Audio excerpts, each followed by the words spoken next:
હવે જોઈએ આપણે 10મું ચેપ્ટર પ્રકાશનું પરાવર્તન અને વક્રીભવન. બરાબર.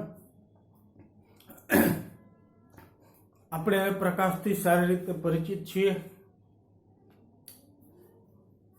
દાખલા તરીકે અંધારું હોય, રાત્રે કંઈ દેખાતું ના હોય, બધું કાળું કાળું દેખાતું હોય, આપણે જેવી લેમ્પની અથવા ટ્યુબલાઇટની સ્વિચ ચાલુ કરીએ તો આસપાસ રહેલા બધા જ રંગબેરંગી પદાર્થો દેખાવા માંડે. કારણ શું? પ્રકાશ. શું થાય છે તો કે પદાર્થો પર પ્રકાશ પડે અને એ પદાર્થ ઉપર પડેલો પ્રકાશ પાછો અહીંયાથી ફેંકાય એટલે પરાવર્તન થાય એમ કહેવાય, જો ભણશું આપણે. બરાબર. અને આપણી આંખમાં પ્રવેશે. આપણી આંખની અંદર આપણે ભણી ગયા 7મા ચેપ્ટરની અંદર પ્રકાશ સંવેદી કોષો આવેલા હોય. બરાબર. અને વીજ વેગ ઉત્પન્ન થાય અને મગજની અંદર પહોંચે, મગજમાં એ પ્રતિબિંબની ઓળખાણ થાય. આ બધું ભણી ગયા છીએ આપણે. એટલે આપણી આંખમાં એ સંવેદના ઉપજાવે છે પ્રકાશ. બરાબર. પરિણામે આપણે આપણી આસપાસ રહેલા પદાર્થો જોઈ શકીએ છીએ. બરાબર. દિવસે આપણને કોણ મદદરૂપ થાય તો કે સૂર્યનો પ્રકાશ મદદરૂપ થાય. બરાબર. સૂર્યાસ્ત થઈ જાય, બધું અંધારું થઈ જાય છે, ત્યારે આપણે કૃત્રિમ પ્રકાશનો ઉપયોગ કરીએ છીએ જોવા માટે. બરાબર છે. હવે તો આ સૂર્ય ઉપરથી પ્રકાશ અહીંયા પહોંચે છે એ પણ આપણે પ્રાથમિકની અંદર ભણ્યા છીએ. બરાબર. કયા સ્વરૂપે પહોંચે છે તો કે તરંગ સ્વરૂપે પહોંચે છે. બરાબર. તરંગનો ધોરણ 9 ની અંદર પણ આપણે અભ્યાસ કર્યો. બરાબર. પાણીની અંદર આપણે પથ્થર નાખીએ તો પાણીની અંદર એ તરંગો ઉત્પન્ન થાય એ આપણે ભણી ગયા છીએ. બરાબર. આ પાણી હોય, થોડીક વાત કરી લઈએ.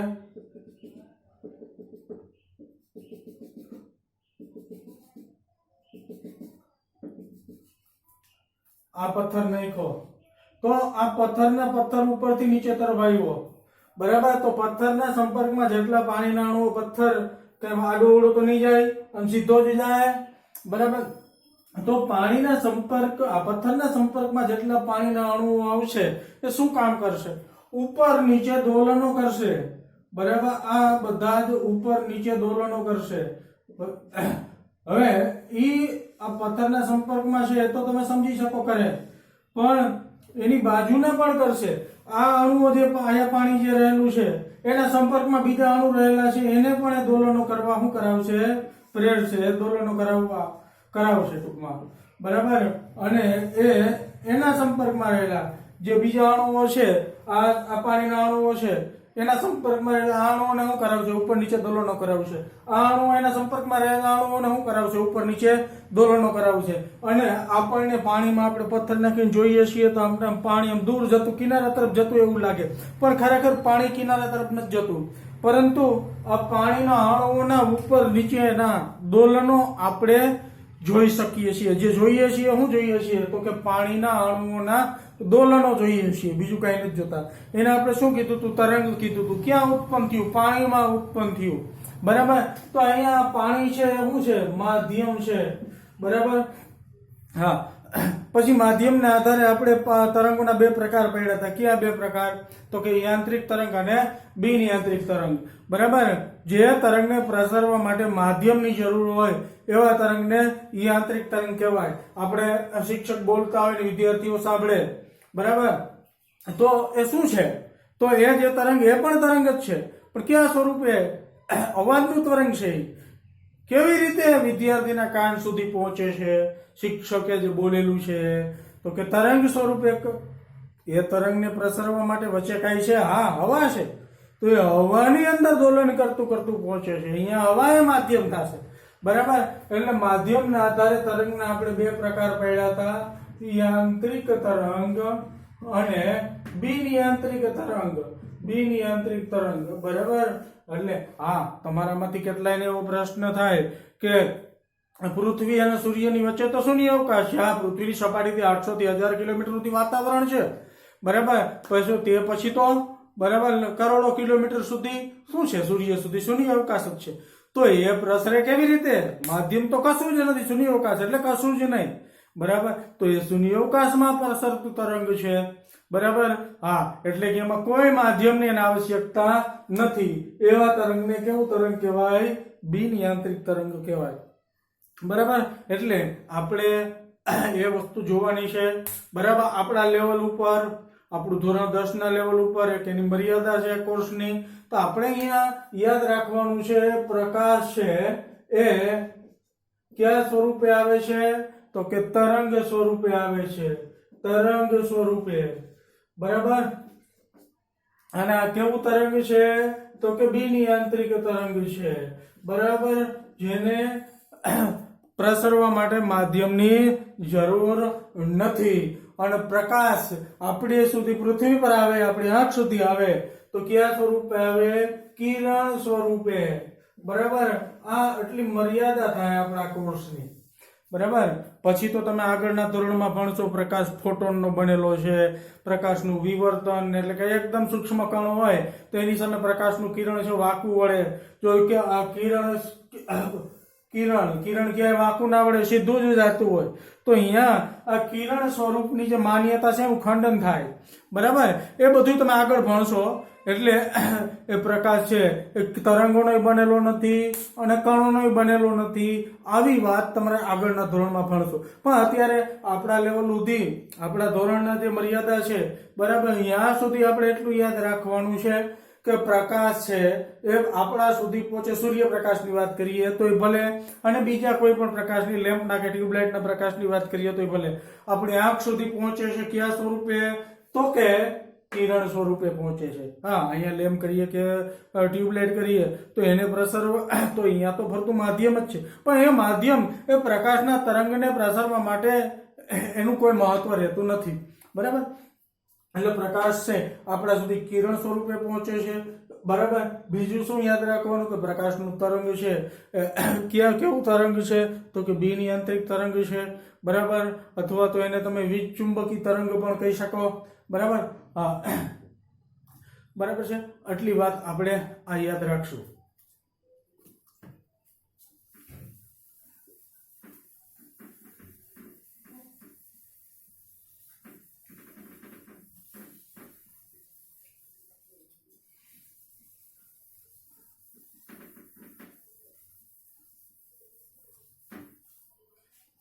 તો પ્રકાશના કિરણની વ્યાખ્યા કરી લઈએ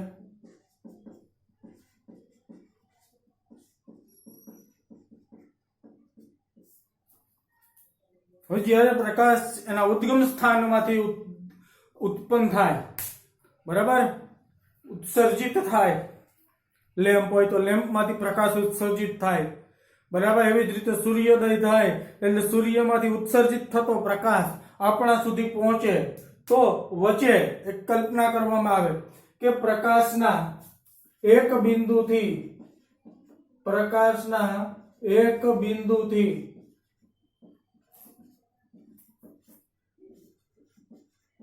બીજા બિંદુ સુધીના એક બિંદુથી બીજા બિંદુને જોડતા સુરેખ માર્ગને પ્રકાશનું કિરણ કહે છે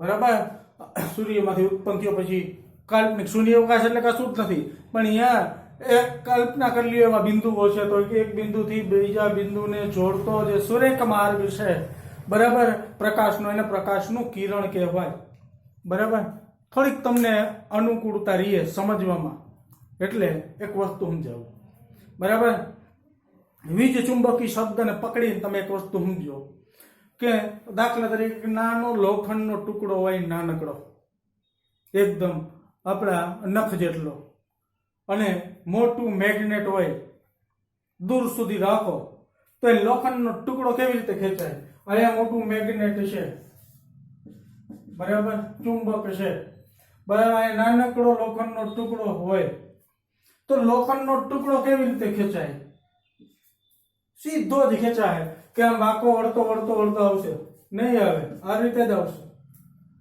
બરાબર. એવી જ રીતે પ્રકાશ છે એ પૃથ્વી પર આવે છે, બરાબર, પૃથ્વીની ચુંબકીય અસરથી ખેંચાઈને, બરાબર. તો કેવી રીતે આવવાનો છે? સીધો જ, બરાબર. એટલા માટે આપણે શું યાદ રાખશું?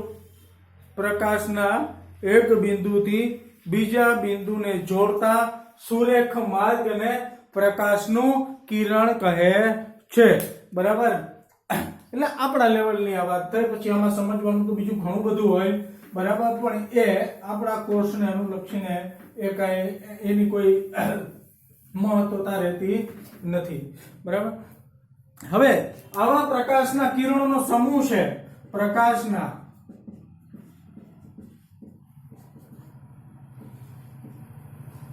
આવા કિરણોના સમૂહને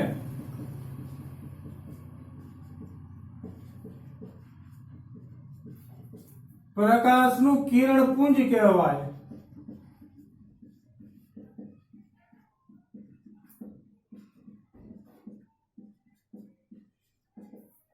બરાબર. પ્રકાશના કિરણોના આવા સમૂહ છે એને પ્રકાશનું કિરણપુંજ કહે છે, બરાબર. આ તમારે બે વ્યાખ્યાઓ યાદ રાખવાની. પ્રકાશનું કિરણ એટલે શું? તો કે પ્રકાશના એક બિંદુથી બીજા બિંદુને જોડતા સુરેખ માર્ગને પ્રકાશનું કિરણ કહેવાય, બરાબર. ને પ્રકાશનું કિરણપુંજ એટલે શું? તો કે પ્રકાશના કિરણોના સમૂહને પ્રકાશનું કિરણપુંજ કહે છે, બરાબર. આ બે વ્યાખ્યા આપણે યાદ રાખશું. હવે પારદર્શક પદાર્થ, અપારદર્શક પદાર્થ એટલે શું એની વાત કરીએ તો આપણે એ પણ ભણી ગયા હોય, આપણે એ પણ જાણતા હોય કે જે પદાર્થમાંથી પ્રકાશ પસાર થઈ શકે, બરાબર, એવા પદાર્થને શું કહેવાય? પારદર્શક પદાર્થ. પારદર્શક પદાર્થ એટલે શું? જેની આરપાર પ્રકાશ પસાર થઈ શકે, બરાબર. પછી અપારદર્શક પદાર્થ એટલે શું? જેમાંથી પ્રકાશ પસાર થઈ શકે નહીં,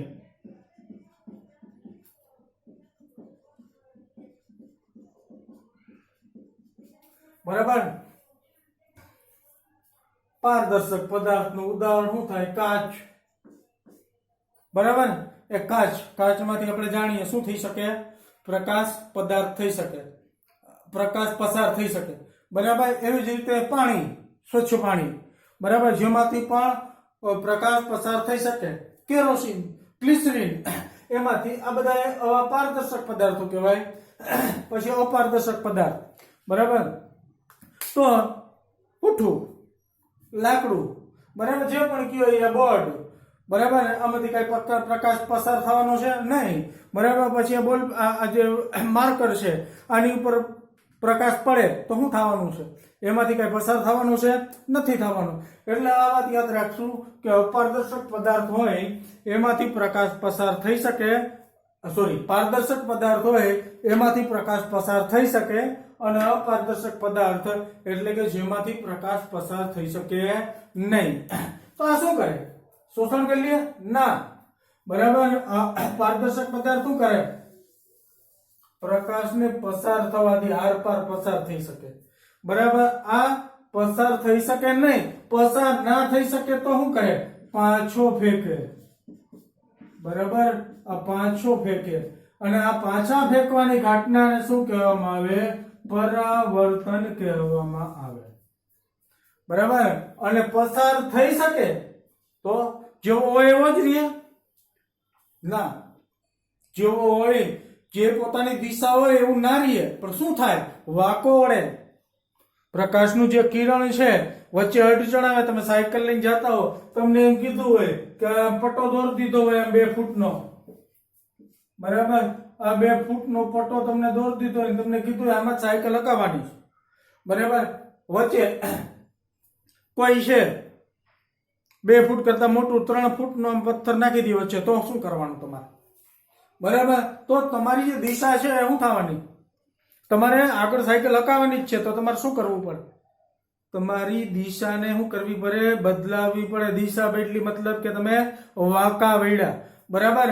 એટલે એ પ્રકાશ છે એ વાંકો વળે, બરાબર? હા,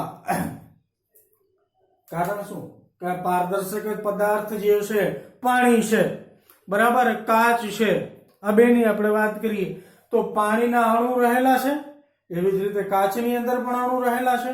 તો આવા અણુઓ પ્રકાશના કિરણની વચ્ચે આવશે એટલે શું થશે? એ પોતાની જે મૂળ દિશા છે એ જાળવી રાખશે નહીં, બરાબર? કાચનો ગ્લાસ ભરી, તમે ભણી ગયા છો પ્રાથમિકમાં, તમને ભણાવ્યું છે કાચનો ગ્લાસ એ પાણીથી ભરવાનો, એની અંદર આમ માર્કર આડી આમ રાખો, ત્રાંસી રાખવાની, તો શું થાય? તમને પાણીના ગ્લાસ ની અંદર જે પાણી અને હવા ને જોડતી જે પાણીની સપાટી છે અહીંયાથી શું લાગશે? થોડીક વાંકી વળેલી રાખશે, બરાબર? હા, એ માર્કર થોડી વાંકી વળવાની છે, તો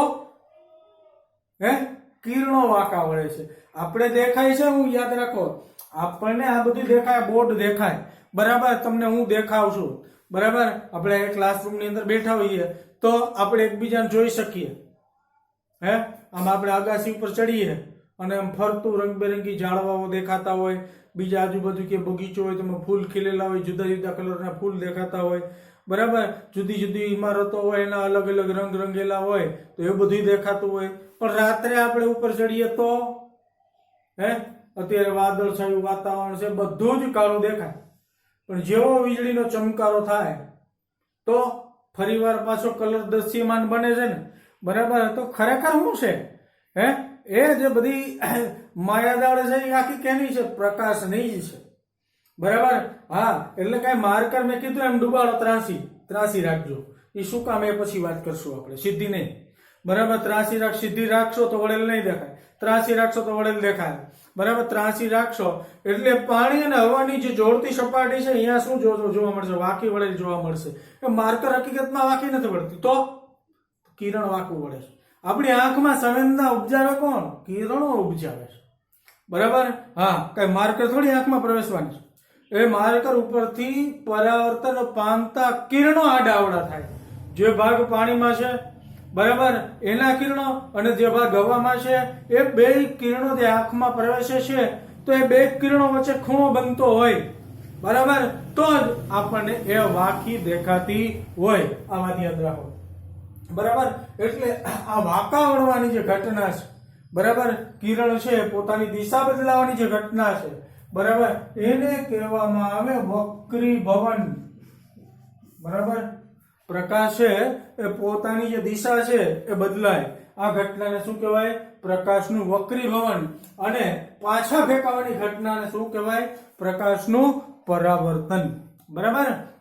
આ બેનો આપણે અભ્યાસ કરશું, બરાબર? પરાવર્તન ક્યારે થાય? હા, બીજી એક વાત એ યાદ રાખો કે અમુક પ્રકાશ છે એ શોષણ પામે. શું? શોષણ પામે, બરાબર? કેમાં? અપારદર્શક પદાર્થ ઉપર પ્રકાશ પડે તોય શોષણ પામે, અને પારદર્શક પદાર્થ ઉપર પડે તોય શોષણ પામે, બરાબર? શોષણ પામતો હોય છે. આપણે એમને ભણી લેવાનું કે યાદ રાખી લેવાનું. ખરેખર જો કોઈ પદાર્થ ઉપર પ્રકાશ પડે છે, પારદર્શક હોય તો ભલે, અપારદર્શક હોય તો ભલે, તો શું થાય છે? એ પદાર્થ ગરમ થઈ શકે નહીં, તો એ ગરમી ક્યાંથી આવી? પ્રકાશમાંથી આવી, બરાબર? એ ક્યારે શક્ય બને? શોષણ પામતો હોય ત્યારે, બરાબર? એટલે ગમે તે માધ્યમ હોય, થોડોક પ્રકાશ શું થવાનો? શોષણ પામવાનો, બરાબર? પછી પાણી હોય, બરાબર, પારદર્શક માધ્યમ છે, તો પાણી ઉપર જયારે કિરણો પડે તો અમુક કિરણો પરાવર્તન પામવાના, બરાબર? હા, યાદ રાખવાનું, પારદર્શક માધ્યમમાં અમુક પ્રકાશ શું થાય? શોષણ પામે. અમુક પ્રકાશ શું થાય? પરાવર્તન પામે. અને મોટા ભાગના પ્રકાશનું શું થાય? વક્રીભવન થાય, બરાબર? એવી જ રીતે અપારદર્શક ઉપર પદાર્થ પડે, અપારદર્શક પદાર્થ ઉપર પ્રકાશ પડે તો શું થાય? તો કે શોષણ થાય, વક્રીભવન થાય, અને મોટે ભાગે પરાવર્તન થાય, બરાબર? લખું, પારદર્શક પદાર્થ,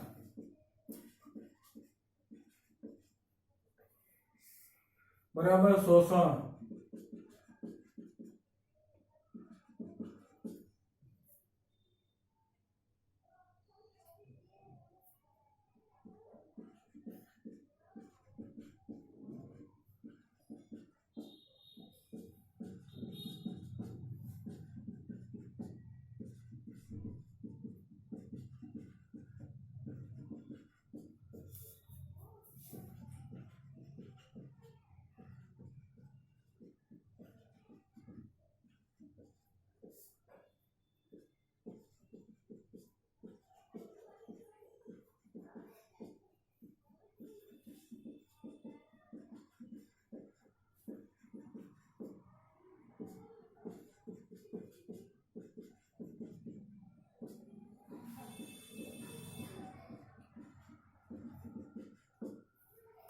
જો પારદર્શક પદાર્થ ઉપર પ્રકાશ જ્યારે પડે ત્યારે શું થાય છે?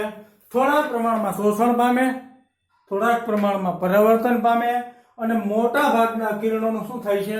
વક્રીભવન થાય છે. બરાબર, મેં કીધું એમ વક્રીભવન એટલે ખબર પડી ગઈ. શું? તો કે પ્રકાશના કિરણની જે દિશા છે એ કેને કારણે બદલાણી? તો કે પારદર્શક પદાર્થ હતો એના કણો વચ્ચે આવ્યા એટલે કિરણ છે શું થાય?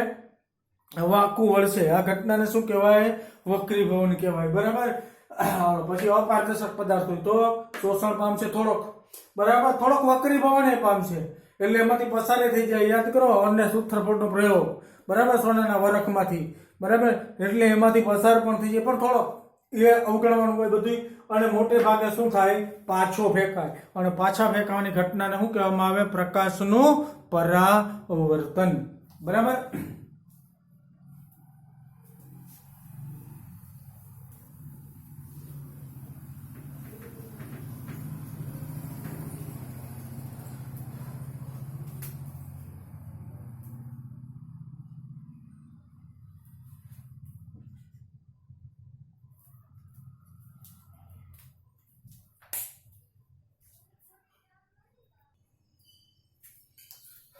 હવે જુઓ,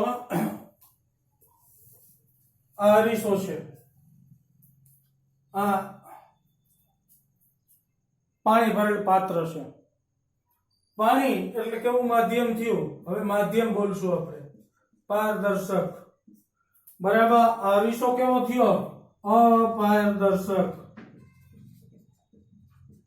હવે પ્રકાશનું ત્રાંસુ કિરણ બે ઉપર પડે, બરાબર. ત્રાંસુ કિરણ સીધું હું કામ નહીં, લંબ હું કામ નહીં, કાલ કહીશ. બરાબર. આવું ત્રાંસુ કિરણ આની ઉપર પડ્યું, બરાબર. આ ત્રાંસુ કિરણ પડ્યું. અહીંયા હવા છે, આ અરીસો છે. અરીસો એટલે શું? કાચની પાછળ એવો કલર મારી દીધો, એવું કેમિકલ મારી દીધું હોય જેથી કરીને આગળની સપાટી શું થઈ જાય? બરાબર. જેની ઉપર પ્રકાશ પડે તો શું કરવા માંડે? પાછો ફેંકવા માંડે. બરાબર. આ હવા, આ એક માધ્યમ થયું, આને કહેવાય માધ્યમ 1, અને અરીસો છે એ માધ્યમ 2 કહેવાય. હવે પ્રકાશનું કિરણ એક માધ્યમમાંથી બીજા માધ્યમ ઉપર પડે, બરાબર. હવે બીજું માધ્યમ કેવું છે? અપારદર્શક છે. તો અમુક પ્રકાશ છે એ અરીસામાંથી પસાર થશે, અમુક પ્રકાશ છે અરીસામાં શોષણ પામશે અને મોટા ભાગનો પ્રકાશ છે પાછો ફેંકાશે. બરાબર ને? હવે અહીંયા પારદર્શક માધ્યમ છે, આ હવા છે, બરાબર. આ જે સપાટી છે દોરી છે આ ઉપરની, એ બે માધ્યમોને છૂટી પાડતી સપાટી, એવી કાલ્પનિક સપાટી જ્યાંથી પાણી ચાલુ થાય અહીંયાથી, બરાબર. માધ્યમ 1 માંથી માધ્યમ 2 માં પ્રવેશશું. શું? પ્રકાશનું કિરણ. બરાબર. તો શું થશે? અમુક પ્રકાશનું શું થાય? શોષણ થશે. બરાબર. પછી તો કે અપારદર્શકની વાત કરીએ છીએ, શોષણ થશે, અમુક પરાવર્તન પણ પામશે, મોટા ભાગમાં શું થાય? પસાર થશે. બરાબર. હવે આ કિરણ જે પ્રકાશનું જે કિરણ છે આને કહેવાય આપાત કિરણ. બરાબર. અમુક શબ્દ સમજી લઈએ. બરાબર. આ કિરણને શું કહેવાય? આપાત કિરણ. બરાબર. હવે બે માધ્યમોને છૂટી પાડતી સપાટી ઉપર જે બિંદુ હોય, જે બિંદુ ઉપર આ કિરણ પડે છે, એટલે કે હવે બોલશું આપાત થાય છે, એ બિંદુને શું કહેશું આપણે? આપાત બિંદુ. બરાબર. આ બિંદુને શું કહેશું આપણે? આપાત બિંદુ. બરાબર. હવે આ બધું આ કિરણાકૃતિનો અભ્યાસ કરવા માટે, આ પરાવર્તન વક્રીભવનનો અભ્યાસ કરવા માટે એટલે અમુક બાબતો છે એ અહીંયા આપણે ગણિતનો ઉપયોગ કરવો પડે. બરાબર. તો એ વસ્તુનો હું ઉપયોગ કરું છું. એટલે હવે મારે આ બિંદુએ આ જે સપાટી છે, હું તમને એમ કહું કે આ રેખા દોરો એક, બરાબર, એક રેખાખંડ દોરો, એટલે તમે આવી રીતે રેખાખંડ દોરશો. પછી હું રેખાખંડ ઉપર હું એમ કહું કે આ બી બિંદુ છે, આ બી બિંદુએ લંબ દોરો. એનો મતલબ શું છે? કે આ રેખાખંડને 90 ના ખૂણે બીજો રેખાખંડ દોરવો, બરાબર. તો એમ આ બિંદુએ હું એમ કહું કે તમે લંબ દોરો. આ સપાટી કેવી છે? એ કેવી હોય? સમતલ, બરાબર. તમને એમ લાગે આ પૃથ્વીની અંદર પાણી ભર્યું કે પૃથ્વી થોડી સમતલ છે? કાંઈ ના હોય, બરાબર. આપણે ધાર લેવાનું હું કે આ જે બે માંથી છૂટી પાડતી સપાટી છે એ કેવી રીતે ધારી લેવામાં આવે? સમતલ ધારી લેવામાં આવે, બરાબર. આ કઈ પાણી ભર્યું હોય પાત્રમાં, કઈ ખાડા ખબડા તો ના હોય, સપાટી કેવી હોય? સમતલ જ હોય, ભલે પછી ત્રાસુ હોય, બરાબર, પાત્ર. તો એ બધી વાતો અવગણવામાં આવે. હવે આ સપાટી આપણે આપાત બિંદુએ લંબ દોરીએ છીએ. શું કર્યું? આ આપાત બિંદુએ શું કર્યો? લંબ દોર્યો.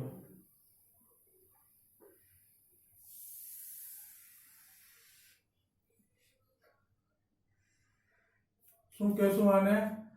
આપાત બિંદુએ દોરેલો લંબ, બરાબર. આપાત બિંદુએ દોરેલો લંબ આ કોણ છે અને આ પણ ઈ જ છે, બરાબર. બેયમાં આપાત બિંદુએ દોરેલો લંબ કહેવાય. હવે આ આપાત કિરણ છે ને આપાત બિંદુએ દોરેલો લંબ છે. તો આપાત કિરણ અને લંબ વચ્ચે શું કર બને છે? ખૂણો બને છે ને, બરાબર. આ ખૂણો બને છે ને, બરાબર. તો એ ખૂણાને શું કહેવાય? આપાત કોણ. આપાત કોણ, બરાબર. આ ખૂણાને આપણે શું કહેશું? આપાત કોણ. આ બધું યાદ રાખજો, બરાબર. બોલ પેન ને નોટબુક લઈને બેસજો. મેં કીધું તું ગયા પીરિયડમાં, બરાબર. અને એ લઈને બેસજો. આ સાથે સાથે કરતા જાઓ, વિડીયો પોઝ કરતા જાજો ને ભણતા જાજો, નહીતર નહીં આવડે, બરાબર. ગેરંટી. એટલે આ આપાત કોણ, બરાબર. હવે અહીંયા શું થયું? અહીંથી અહીંયા શું થવાનું છે? આપાત બિંદુ હતું, બરાબર. આપાત કિરણ જે બિંદુ ઉપર પડે, બે માધ્યમને છૂટી પાડતી સપાટી ઉપર, એને કહેવાય આપાત બિંદુ. હવે અહીંયા શું થવાનું છે? આ અપારદર્શક માધ્યમ છે, તો કે આ કિરણ છે એ પાછું ફેંકાવાનું છે આ રીતે, બરાબર. અહીંયા શું થવાનું છે? પેલા એમની વાત કરીએ. પાછું ફેંકાવાનું છે, બરાબર. એટલે પાછા ફરવાની ઘટનાને આ હું ચેકી નાખું છું. આપાત કોણ અલા એ લખી નાખું. આપાત કોણ,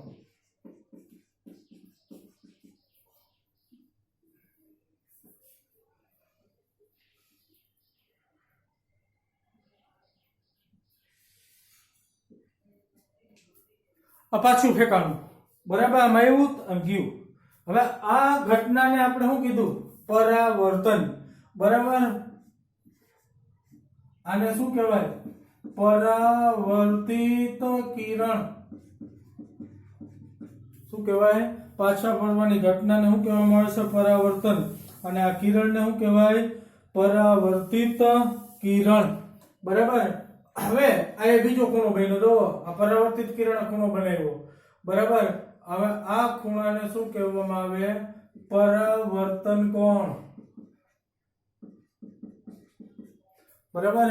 આપાત કોણ મળ્યો? બીજો પરાવર્તન કોણ મળ્યો? જો કેને બનાવ્યો પરાવર્તન કોણ? તો કે પરાવર્તિત કિરણે. આપાત કોણ કોને બનાવ્યો? તો કે આપાત કિરણે, બરાબર.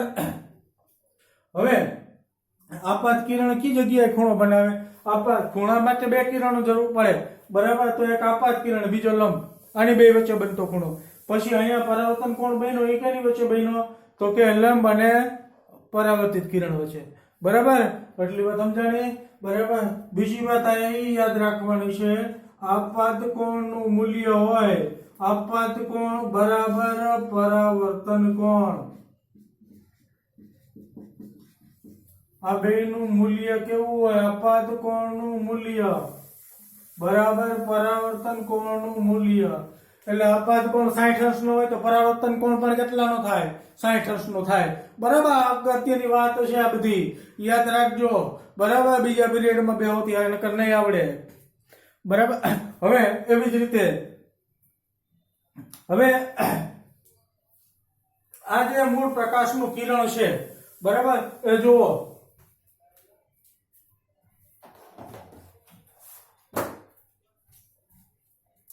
એ આ રીતે છે. આમ કલ્પના કરો કઈ રીતે આગળ વધે છે. આગળ તરફ લંબાવીએ તો આ રીતે થાય. બરાબર. તમને બોર્ડમાં ના દેખાતું હોય તો આ ધાર, આ પેડની ધાર. બરાબર. પણ આ રીતે કિરણ પાણીમાંથી પસાર તો થઈ જાય, પણ શું થશે? વાંકું વળશે. વાંકું કી તરફ પડે? લંબ તરફ પડે કે આ બાજુ આમ દૂર જાય? બરાબર. હવે અહીંયા પાણી છે તો એ છે ને આમ વાંકું વળશે, પણ એ વાંકું વળીને કી તરફ આવશે? આમ લંબ તરફ આવશે. જે આમ સીધું નહીં જાય. બરાબર. જો આ જે ધાર છે એ તરફ નહીં જાય, આ ધાર ઉપર જાયેલું નહીં જાય. અહીંયા મેં બતાવ્યું છે આ રીતે. આ મૂળ દિશા હતી એની. પણ શું થયું? વાંકું વળ્યું. જુઓ. બરાબર. વાંકું વળ્યું તો આ પાણીના અણુઓ થોડાક ચેકી નાખો એટલે તમને સમજવામાં મજા આવે, દેખાય.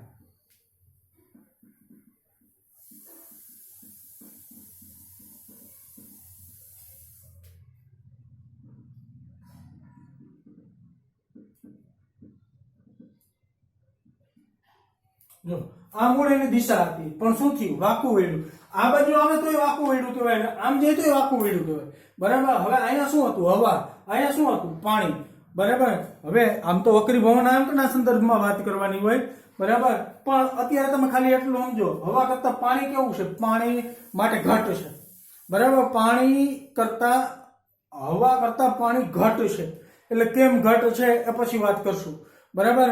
ટૂંકમાં પાણીના અણુઓ પ્રકાશના કિરણને વધારે અડચણ આપે હવા કરતા. બરાબર. એટલે હવા કરતા પાણી પ્રકાશી રીતે ઘટ, પ્રકાશ માટે ઘટ છે. તો પાતળું થયું ને આ ઘાટું થયું. તો પાતળામાંથી ઘાટામાં જ્યારે પ્રકાશનું કિરણ જાય ને ત્યારે લંબ તરફ પડે. બરાબર. પણ ઘાટામાંથી પાતળામાં જાય ને તો લંબથી દૂર જાય. બરાબર. એ પછી વાત કરશું જ્યારે વક્રી ભવન ભણશું ત્યારે. ટૂંકમાં અહીંયા શું થયું? વાંકું વળ્યું. બરાબર. સમજ પડી ગઈ? હવે આ કિરણને આપણે શું કહેશું?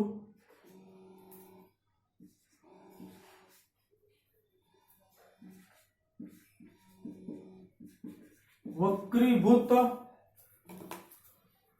કિરણ. હાલો. હવે જો આ કેવું કિરણ કીધું? વક્રીભૂત કિરણ. હવે વક્રીભૂત કિરણ આ લંબ સાથે જે ખૂણો બનાવે છે, આ લંબ. બરાબર. આ વક્રીભૂત કિરણ અહીંયા જે ખૂણો બન્યો એ ખૂણાને કેવું નામ આપ્યું? વક્રી ભવન કોણ. બરાબર. અને યાદ રાખવાનું, વક્રી ભવન કોણ ને આપાત કોણના મૂલ્ય સરખા ના હોય. આપાત કોણ ને વક્રી ભવન કોણ. બરાબર. આ વક્રી ભવન કોણ, આ બેયના મૂલ્ય સમાન ના હોય. જુઓ અહીંયા આ બેયના મૂલ્ય સમાન હતા. બરાબર. હા, આ વાત યાદ રાખવાની. કારણ સમાન હુકમ ના હોય? સમાન ક્યારે હોય? યુગ્મ કોણો બને. બરાબર. આ યુગ્મ કોણ સમાન ક્યારે હોય?